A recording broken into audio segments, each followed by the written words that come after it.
right, we are back with another episode of the Real Estate Investing Club. Today we have the Rockstar, apartment Rockstar himself. Oop, I just lost my spot. There we go. Robert Martinez. Robert is from Houston. He is from Rockstar Capital, focused on apartments. We love having apartment guys on the podcast. Anybody in commercial is our favorite. So, Robert, thank you very much for hopping on the show. Hey, man, happy to be here. Absolutely. Absolutely. I told you before we hopped on, we like to start with stories. We like to hear how people got to where they are today. So why don't you take us back to the beginning? How'd you get started in real estate? Yeah, so like a lot of people, my first mentors were my mom and my dad. They said, go to school, get good grades, because that was something that had been taught to them to do. So then you go to university professors and they say, hey, get good grades so you can get a good job. So I did that for the next 10 years. I have an engineering degree from Texas A&M. And what I learned in corporate America is that corporate America would dictate to you how much you can make. So even though I want to make here, they want you to make here. So I was a sales guy. And so they would play with my bonuses, play with my commissions, play with my territory and structure and what have you. And I realized I did not have control of my financial future than my employer did. So I began looking around and, I stumbled upon a real estate show on business radio in between my sales calls. And it was a real estate club in Houston, Texas. This is in around 2006. And after several months of listening to that show, I decided that I would go to the 2-day boot camp, pay $500. 500, that's not bad. $500. This is in 2006. Yeah. And I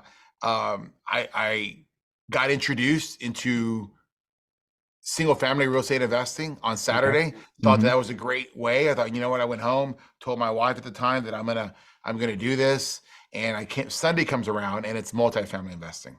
And that's when I learned, wow, this is where the real wealth can be happen. Wait, did you go to the wrong room, or did they just change their topics when it came to? No, they just teach you both, right? Because they have different educational channels.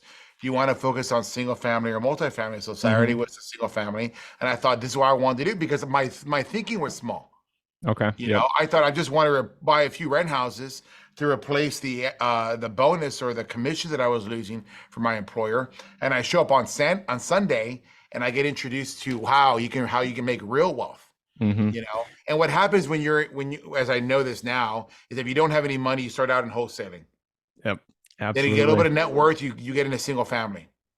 And then you realize I have too many single families and you're not making a few dollars. I want to put more money to work. How do I do that? And you do that through multifamily. So I was able to skip wholesaling and single family because I had been very successful in my corporate career, and so was my wife at the time.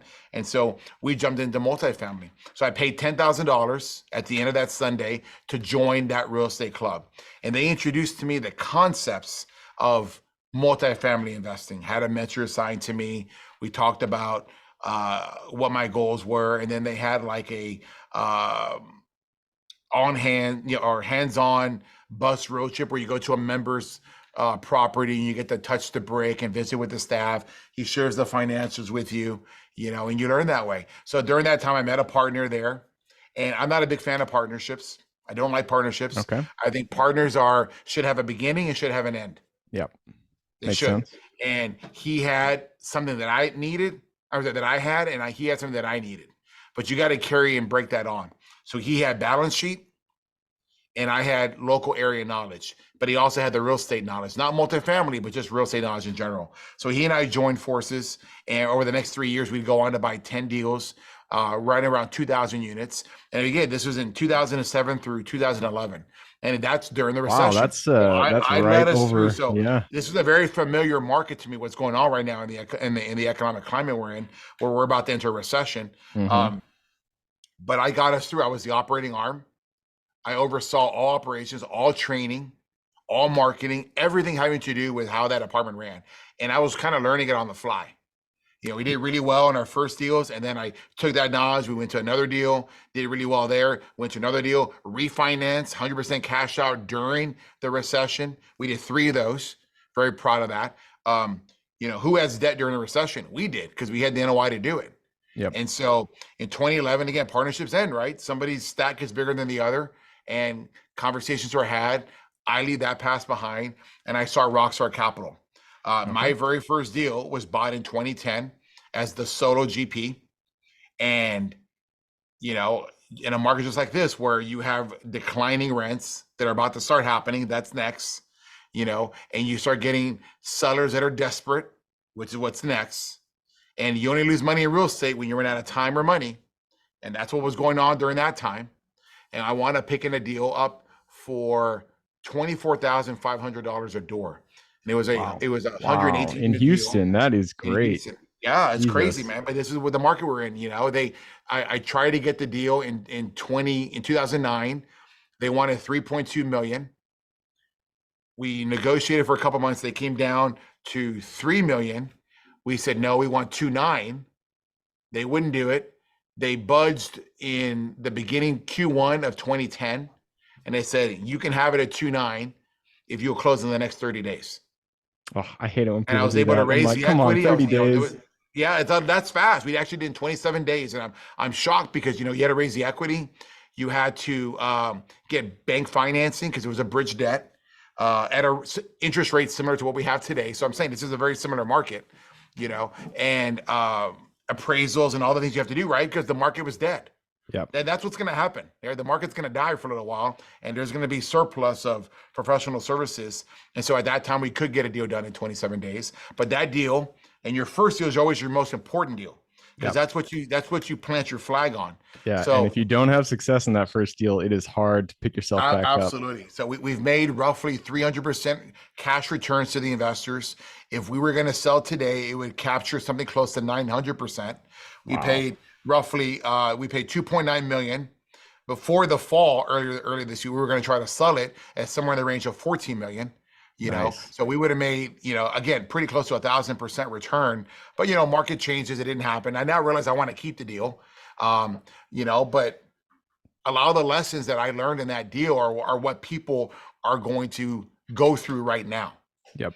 And And before I do want to jump into the current market because it sounds like you have a yeah, lot of great wisdom there. But before you do that, I want to wrap up your story. There was a lot of good things that you said in there. A lot of things that I kind of want to tease out.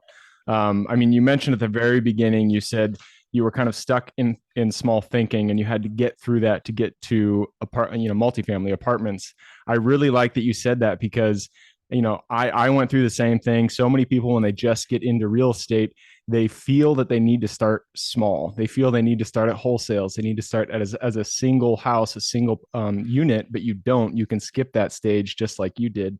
And so how did you kind of, leapfrog the wholesale, the single family flips, that to get the confidence to go into multifamily right from the get-go? well, I had net worth. So you know what, making $10,000-$20,000 on a flip or on a single family house doesn't do anything for me. I Yeah. needed my first deal. I put 200,000 in. Again, I was successful in corporate America. Yeah. My wife and I were making, well into six figures, like something close to 700,000, combined. And we had done that for several years. So we had money put away. And that's what I was trying to say. If you don't have that, if you don't get that opportunity, everybody starts at wholesaling and then they work their way up. I needed more money. It's like when you go to Vegas, right? A $50 bet doesn't do anything for me. Yep. You got to make a bigger bet. Right. But then I don't want to risk it. I don't want to risk losing $500, even though that's what it would take to get my attention, right? So I really liked being able to jump into multifamily. But again, along the way, you're still gonna have small-minded thinking. I was just doing one deal a year, one deal a year, one deal a year. So I missed some of the recession. I got some good deals. Many of them I still own today, but it wasn't until later when I realized, man, I need more units, scaling, right? Because units create opportunity, it creates income. Income means more money for your property manager. They hire a better property manager. More income means a bigger marketing budget. And More that's income means that I can make more money per deal versus, I'm going to be exactly. there Yep. anyway. So I might as well make the most money I can. Yep. And I've said this a few times on this podcast, but one of the biggest mistakes that I made when I jumped into commercial was I thought that buying a small deal meant I could reduce the risk. So I bought these really small self-storage facilities, and that's the exact opposite. You mentioned it yourself. When you get big deals and have that bigger, the bigger gross revenue, that decreases the risk because now you can take care of all of the maintenance that has to happen. You can hire somebody who's a really top-notch property manager. So starting small, I mean, I totally agree. it's hard to jump through, jump over that hill. But if you can get there, it's definitely worth it. Yeah, fast forwarding today, I mean, that was back in 2010, and I now have over 7,000 units of experience. I've sold, a couple thousand units. I'm at 5,000 units right now, 24 communities, and my claim to fame is that I'm a two-time national apartment owner of the year. So having joined that real estate club created a new opportunity, a new path in life for me that eventually would create generational wealth for me and my family. But if I had never taken that step to get away from small-minded thinking multiple times in my life, then I never would have got to the next level. And now I'm doing it again. Now I recently got out of property management, which is what my company is known for. We've earned 19 City, State, National Apartment Association awards from 2011 to just recently. 2 months ago, I decided I'm going third party. And I went and hired one of the best property management companies in the country. They got over 120 some thousand units, but you have to earn that, right? You can't just go there with 500 units. I got 5,000. I give them a 20% market share in Houston. They want that, right? But now I get a professional group that, I was doing a mom and pop in some ways. Some ways I did it the right way. Other ways, I was doing it wrong. Now I see what they're doing, but they've given me now multiple things. Now scalability. Yeah. It's all here. I want to scale. I want to buy deals, but I can't buy deals if I'm worrying about HR issues. Yeah. 2 weeks notices, people quitting unexpectedly. Like that slows you down. So I've learned to stop treating my business like a hobby and to treat my business like a business. And one of my mentors has been Grant Cardone. I've done a lot of coaching with him. We've been connected since 2016. Now I'm his number one student in his real estate club, primarily because I pay attention to what he says. Yeah. And he told me a year ago, dude, get out of property management. I know what you want to do, and you're slowing yourself down. You're dealing with ice storms. You're dealing with whatever issue. You're dealing with COVID. Like, what if you didn't have to deal with any of that shit? What if you could just go and asset manage and buy deals? Yeah. Right? Take advantage of what you've learned the last 10 years. Don't keep doing the same thing, wearing horse blinders just because that's the way somebody taught you. Yep. Like, now it's time to get rid of what slows you down, get rid of that anchor, and take off. Yeah. Yeah. And I have so much respect for property managers because that is a job that is extremely hard. It's actually because I couldn't find good third property is the reason that I got out of mobile home parks and got into self-storage. There's good third party property managers out there. And if you have a good third party property manager, you can focus, just like you said, on the business itself. So you attributed, it sounds like, a lot of your current success to that first REI club, the $10,000 REI club that you joined back in, what was it, 2011? 2007. 2007. Okay. January so that was very integral to, looking back, hindsight 2020. Looking back, mentorship is everything. You got to get mentorship. Right? Nobody comes out of the womb knowing how to do real estate investing. Somebody has to show you. So my mom and dad, they were blue collar. My dad worked at a fast food company. My mother worked at a factory, and it's like, who's going to teach me real estate? When we all know there's been more millionaires minted from real estate than anything else, right? But who's going to show that to you? I paid $10,000 and I got introduced to somebody who was a multimillionaire. And before my time was over, I was the number one student in that club. And now that I'm in Grant's club, I'm the number one student there. I mean, they literally formed the real estate club around me because they knew who I was. And they basically said to me, go, listen, if we were to do this club, would you join? I go, where do I sign? So I was literally member 001. I paid the cheapest initiation fee because I bought on the earliest. It's like almost twice that now, right? Because of the success we've had in that club, right? Yeah. And where else can you go and there's a billionaire in that club?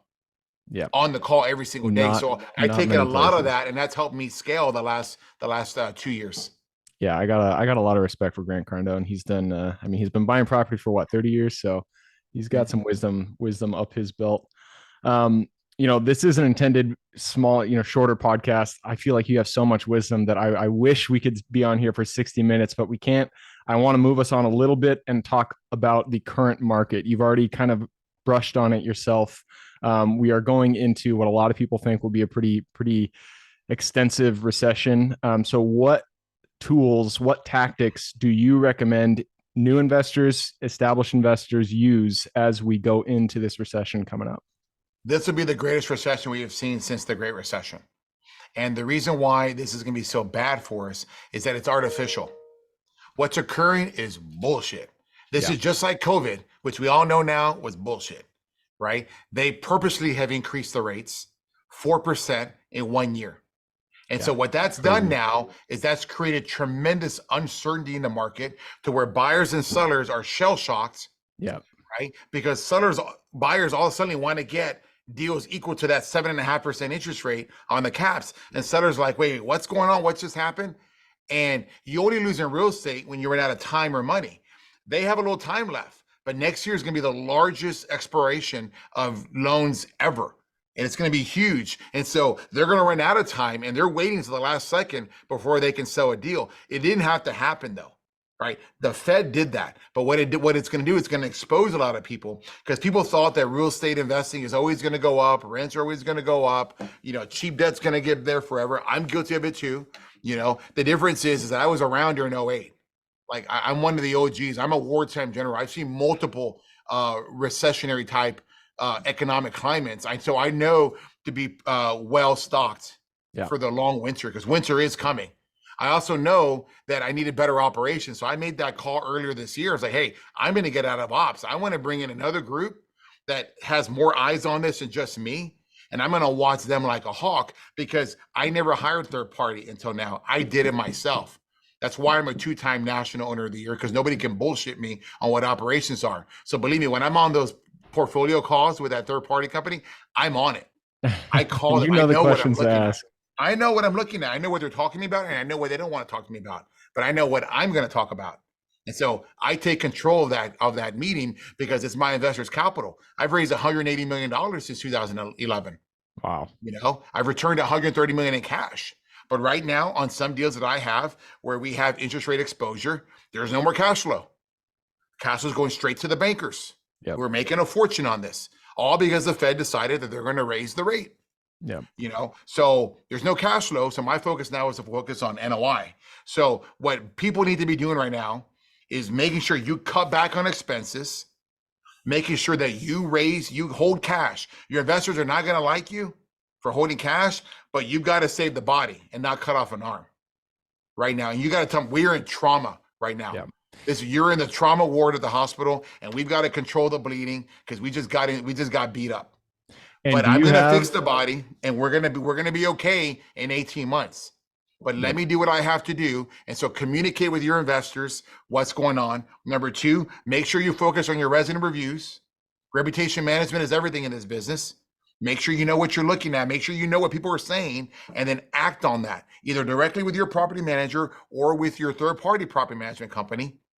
Make sure that they know what people are saying. Create every channel you can for people to communicate to you so you can explain what's going on because you don't want to lose residents during this long winter. Do you have a like a fixed, CapEx reserves that you do maybe per door, a percentage of your gross revenue, something like that you put in the bank for your entire portfolio? Do you have like a metric that you try to hit, or is it just you want, $10 million, whatever the number is in the bank, just in case shit hits the fan and you need to use it to bail yourself out? Yeah. So as you know, the bank will always reserve some money for you, right? So there's always a $250, $300, CapEx. We're talking CapEx. All CapEx projects are on hold unless they're life safety. So we are not going to spend unless we absolutely have to right now. So all renovation plans, whatever, are suspended, and we're going to hold on to our cash. But we always walk into a deal with no less than 6 to 12 months reserves. And we maintain that. That is our point of no return. We don't get below that number. If we start getting below that number, it's because we have issues. You got to fix that. So that's how we survived COVID, is that we had money in the bank. So I kept distributions going. This is different though. I knew that was artificial. I don't have control when the Fed decides that they're going to push rates back down. I will say this, Grant was in town a few weeks ago and he's doing a new reality show. And he invited me as the local real estate expert to be on the show and close it out with him. And we made a bet. He said, do you think rates will be lower or higher this time next year, which was Halloween? And I said, they'll be higher. And he said, no, I think they'll be lower. And he goes, and I'll bet you $1,000. And I said, look, Grant, $1,000 doesn't do anything for me. How about we make it 10,000? I know you're a billionaire. You got it, right? You probably worth $2 billion. Come on, that's like $1 to you, Grant. It's like $1. Like, oh, well, I didn't want to take your money. I'm like, oh, you're that sure? He's like, I'm sure. So we have a bet, Halloween of 23, that rates will be lower. I think they'll be higher. I hope I'm wrong. I don't want to be right, but I'm going I to tell you also this: hope you're wrong. billionaires aren't wrong very often. That is true. That So is he true. knows something, he's seen something, he's got better access to data. I hope he's right because what goes up fast has to come down fast too. It's just like COVID. It was an immediate turning off of society, and they turned it back on. Now there were Yeah. stipulations, but they turned it back on. And all of a sudden now, oh, COVID's not, it wasn't really real. The vaccine didn't really help you, but you know what? But you got in your body, you put it in COVID you did because kind of of like just intimidation. taper out over time. I felt like it It's was a what big happened. thing, and then people just stopped talking about it all of a sudden. Yeah, it pisses Um, me off, man. I mean, I'm getting a little agitated because it's all right. it We're ruined gonna. people's lives. It hurt people. It People went did. out of business because of that. Yep. Yep. But we're gonna reel it back into real estate because we're not here to talk about anything else. But I like what you said. So you said you have 6 to 12 months reserves is just your standard, SOP that you guys do whenever you buy a property. 6 to 12 months operating reserves, obviously. So you also mentioned you're looking to cut expenses. Is there anything specific that you like to focus on when you cut expenses? Anything that is, you'll look at the P&L and you'll just point it out automatically, this is what needs to be cut, or do you do a case by case basis? Yeah, and the reason why I deferred into that because you got to prepare for market manipulation. Mm-hmm. That's real. That wasn't around before. Yeah. COVID was a market manipulation. Right now, the Fed just deciding in 10 months they're going to raise it 4 points and probably again Yeah. in December and maybe another one more time in March. That's market manipulation. So these cash reserves you got to have. Yeah. It's better to ask for the money up front when you do a deal or to hold back distributions than to ever have a cash call because a cash call is the kiss of death. Yep. So one of the other things that we're going to do to control expenses is control your move outs. I'm telling you, I'm going to go back to what I said. Reputation, you can't cut enough expenses to replace what you're going to spend when somebody moves out. With an empty unit for sure. You're going to have vacancy loss, marketing costs, and you're going to have $3,000 to $4,000 to getting that unit ready that you didn't need to spend. Yep. It's better to give them no renewal increase and keep them there during the cold winter than it is to try to get anything and risk having to spend $5,000. And on a 6 cap, that's a lot of money. Yeah. Yeah, I That's 100% agree. like I would 50K. rather have a full property at, lower rates than a property that's 50% occupied at a little bit higher rates. Absolutely. Yeah, I mean, look, a $5,000 move out is $83,000 of lost value at a 6 cap. Multiply that times 10. I love looking at individual units and just finding the value at a cap basis, because then it really shows you the value of one unit. I mean, you just said $83,000 in value. 83,000, 5,000 divided by 0.06 is 83,000 for everybody trying to do the math. And Yep. when you see an $83,000 hit, you're like, I don't want that to happen. Your hair should go up and like, what can I do to keep $83,000 from walking out that door? Yep. And so in your mind, you're saying just retain your current basis. All of your tenants, make sure they don't move out. It sounds like you're saying don't increase rents, and then do whatever you can to make sure that they stay on. Yeah, you got to have open channel. It's not about just resident events. It's actually when you go to their apartment, it's time for renewal. Take your little notepad like this and say, hey, Mr. Martinez, I'm here to do your renewal. Let's walk your unit with you.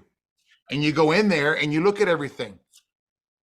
And you answer them and you give them value. Like, we're gonna fix that hole in the wall, or we're gonna repaint that, or we're gonna do a dishwasher replacement. So you change out the dishwasher, but you act like you care. You just don't send an email and say, here's your $75 rent increase. Yeah. Because then they're gonna go like, well, do I feel like paying $75? I didn't even talk more? to anybody. No. What are you talking about? Rate increase. First time I've seen you in 12 months.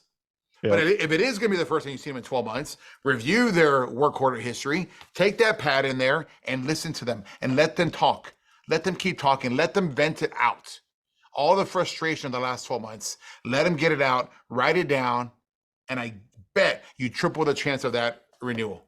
Absolutely. It's amazing what just listening to a person will do. And a lot of the times when a customer is angry, it's not that they're angry at you, it's they're angry at COVID, at the increased interest rates, all these other things that are happening in their life, and you happen to be the unfortunate receiver of that anger. And so if you just listen, a lot of times it'll dissipate.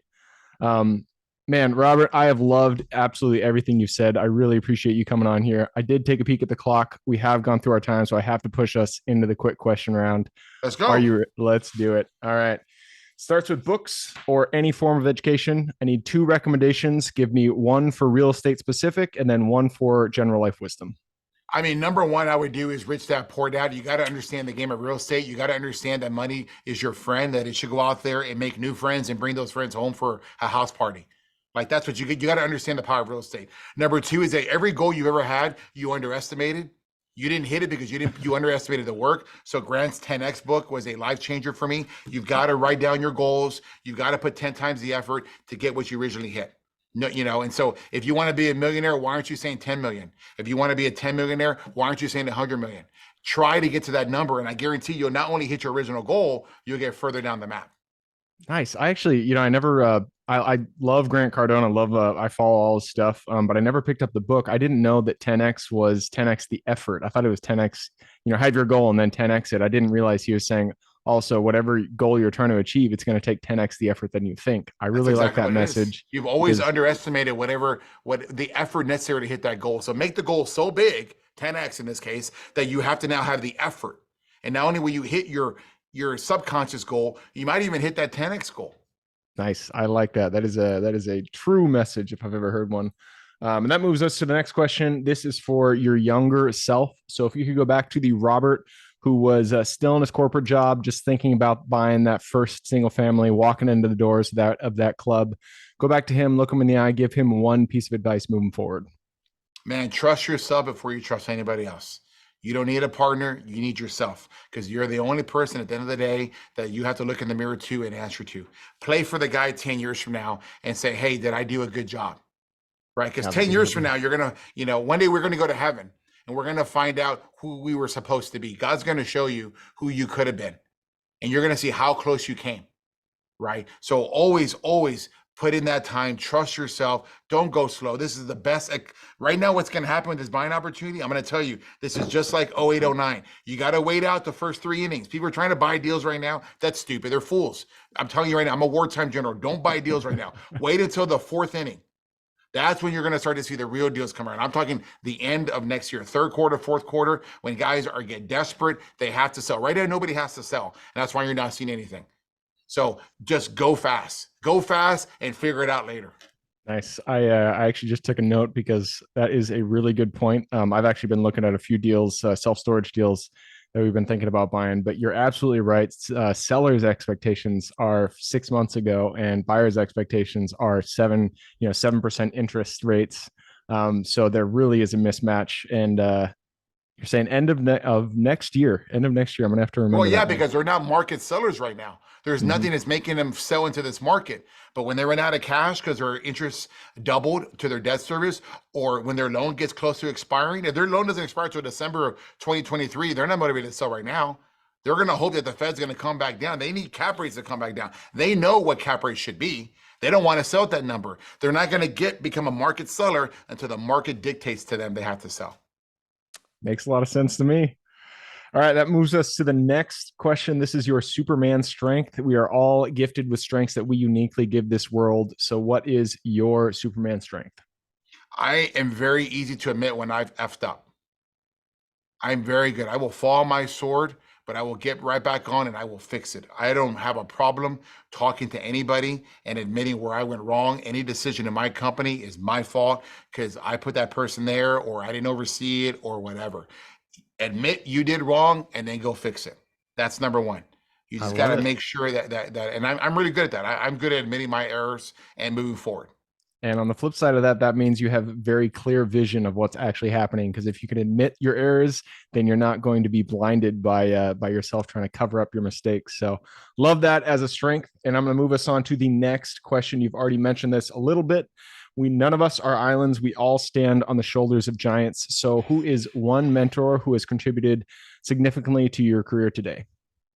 I have two. I have my very first mentor. His name was Dell. He owned the real estate club. He introduced me to the concept of what real estate investing could be. Joining that club created generational wealth. 10,000 turned into 50 million plus because of him introducing that to me. My next one would be Grant, because now I'm at a certain stage in my life where I'm midway through my career. I now want to scale. And there's not anybody that knows how to scale like Grant. and I'm watching him, and I can get that message, and I get the mentorship from him, whether it's a personal phone call, a text message, or just a big group setting. When he's just like me, he just starts talking, and you hear the experience come out. And depending on where you are in that career track, you're going to hear what he's saying a little bit different. Versus if you're a newbie, he says something, you're an experienced guy, he says the same thing, and you're going to hear it. You're going to hear what he's saying in between the lines. And so I've had a lot of personal success, the last 36 months as I've gotten closer and closer to that epicenter of Grant. Nice. I love it. And yeah, the people who are just maybe one or two steps in front of you, at least in my experience, the people who are just ahead of me, those are the people that I really, they're, whatever they say, it really clicks for me. If you're like 10 steps ahead of me, it doesn't click that well. If you're behind me, it doesn't really matter. So that makes a lot of sense. And I'm going to move us on to the next question. This is location, the United States. It's a big place, a lot of opportunity out there, a lot of square miles to buy. So what is one metro you are most excited about investing in today? Again, I'm going to follow the billionaires, right? Anywhere in the red states, I'm going to be happy. Texas is a fantastic migratory state. Florida is a great state, but it's very expensive. People are going to go there. At some point, they're going to want to find value. They have found it in Dallas. They have found it in San Antonio.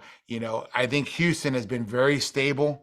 We don't have a lot of the ups and the downs. Well, we don't have a lot of the artificial highs that have been everywhere else. I think we're extremely affordable, the most affordable big city in the United States. And I think investors will have, fourth largest, city in the United States, and we have the cheapest rent of those four. I mean, we are very affordable to live here. It's a red state, so government interference is at a minimum. Versus on a national level or in the blue states, California should be a dream Disneyland, and it's not Disneyland. Nobody wants to be there, right? Because of what's going on there, and so I love Texas, and I'm going to keep buying in Houston. And, I love secondary markets. I love markets that are south of Houston, even tertiary, right? Because there's still population growth and there's less competition, and there's not a Robert Martinez there doing what's there. So I come in there, I do my magic dust, and I can really make a property sing. So with little competition. So I like tertiary markets as well. Nice, man. I love Texas too. We bought 3 self-storage facilities in Texas. I'm a much smaller operator than you, but we bought 3 of them. We love Texas. We're looking for more. Texas is a great state to buy in. And that moves us to the very last question. You've given us a lot of good advice, a lot of good wisdom. I'm sure people want to reach out. What's the best way for them to do that? Yeah, you know what? I love making friends. I love sharing knowledge. Number one is I want to invite you to my Instagram page. I have tremendous amount of free information there. I talk day to day. It's, nonstop storytelling on my stories. So at Apartment Rockstar on YouTube, we've done a tremendous job of pushing that out. You'll see my Grant video. You'll see last year where Grant crashed my mastermind during the World Series and made a surprise appearance. It's his way of giving back to me and helping me out, and that's all over YouTube, right? So just feed yourself. It's not like, when I joined the real estate club 20 years ago or whenever it was 15 years ago, where I had to pay money. You can watch guys online now. You can hear what they're doing, and you can get into the game. And then, get a little personal mentorship if you want to reach out and try to get some one-on-one coaching, whether it's a phone call or a Zoom call like this, or somebody actually giving you the map. I mean, that's what it's about. Pay for that education. Before you invest in anything, you have to invest in yourself. We have coaching here at Rockstar. I would love to work with everybody. Give us a call at 832-942-1196. All right, perfect. And I will put that number and the links in the show notes, theapartmentrockstar.com and at Apartment Rockstar. I'll put that all in the show notes. So if y'all want to follow Robert, go ahead and click the little more in the description. It'll pull down the full description, and in there you can find those URLs. Right on, Robert. Well, that wraps it up. Again, thank you very much for hopping on the show. Had a good time, man. Thanks so much. Absolutely. For everybody who's here with us today, thank you guys for showing up. You are the reason we do this. If you guys have any questions whatsoever, reach out to me, Gabe at therealestateinvestingclub.com. Other than that, I hope you guys have an absolutely fantastic week. Keep rocking real estate, and I look forward to seeing you on the next episode. Thank you for joining us for another episode of the Real Estate Investing Club. I hope you guys enjoyed the episode as much as I enjoyed putting it on, and we're able to pull some actionable advice that you can apply in your own investing today in the field. Before you go, we have a gift for you. If you're a new investor looking to get started, or an established investor looking to take your investing to the next level, I've created an ebook just for you, available on our website. This ebook will cover how I was able to create both active and passive income in real estate with very little money to start with. In it, I will address the 3 most often cited obstacles new and veteran investors run into by showing you how to find deals that are actually deals, how to finance a deal with little to no money down, and how to exit those deals for maximum value. And if you get the ebook today, I am throwing in a bundle of bonuses, 7 of them to be exact. The first one will be the off-market lead generation blueprint, which will take you through the exact systems and processes we use to generate off-market leads like clockwork, which is the most important skill when it comes to creating wealth in real estate. The second bonus is the A to Z REI systems and vendors guide, which will allow you to peek under the hood of our business and see the exact tools, systems, and even the vendors we use to see the success that we do. And the third bonus is the top 100 best performing keywords pack, which will give you the exact keywords we use to target motivated sellers online using PPC ads. The fourth bonus is our contracts bundle for wholesaling and renting real estate, which will give you access to all the contracts we use in the field to execute all different types of transactions. After that is the investors quick analysis calculator and offer tool, which will allow you to quickly calculate whether a deal is an actual deal and will allow you to create an offer automatically from those calculations. This is a lot of bonuses that I said. I'm just going to keep going down the list. Number 6 is the Investor's Daily Success Tracker, which is a tracker you can use to ensure you are taking the right actions day in and day out to reach your financial goals in real estate. And the last bonus is the Wholesaler's Template for quick assignment cash, which will give you the templates we use to present our wholesale deals professionally and efficiently to our buyers. Whew, that is a bundle. So it's a mouthful. You get all of those bonuses for free when you download the ebook. All we charge is the admin cost to run the show. So if you're interested in the ebook and the bonus bundle, head on over to the website at therealestateinvestingclub.com. Click on Get the ebook bundle at the top of the page to take advantage of that deal. And with that said, I hope you have a fantastic day, an even better week. Keep rocking real estate, and I look forward to seeing you on the next episode.